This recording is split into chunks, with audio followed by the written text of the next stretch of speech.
And a Texas woman is sentenced for her role in a 2010 quadruple murder inside a garage apartment in Riverdale. Rochelle Metzger is at the courthouse in Upper Marlboro with the outcome of today's hearing.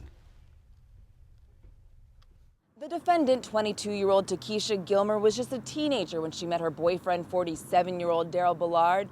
Together, the two would have a child. Together, the two would drive from Texas to Maryland to sell drugs, and eventually, together, the two would murder 4 people, 2 women and 2 very young children. And today, Gilmer learns her punishment for the part she played in that horrendous crime.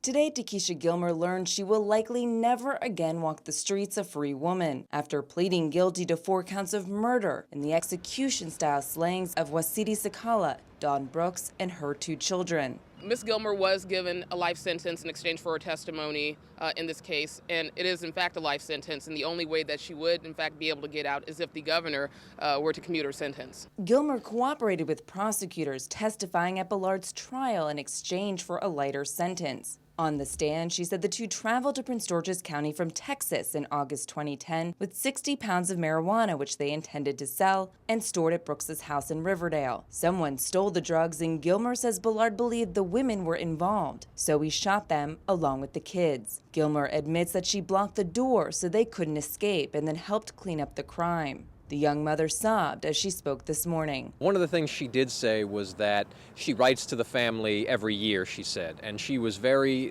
clear to make the point that no one forces her to write to them, that she writes to them because she wants them to know how sorry she is, and she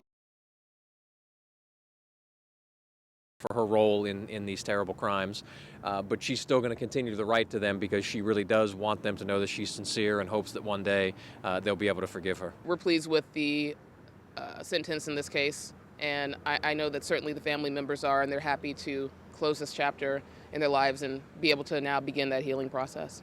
Before issuing the sentence, the judge told Gilmer that while he understands she had a rough upbringing, she has little formal education and has a child with Ballard, the crime the two committed was so heinous, he says he couldn't see giving her anything less than life behind bars. In Upper Marlboro, I'm Rochelle Metzger, CTV News.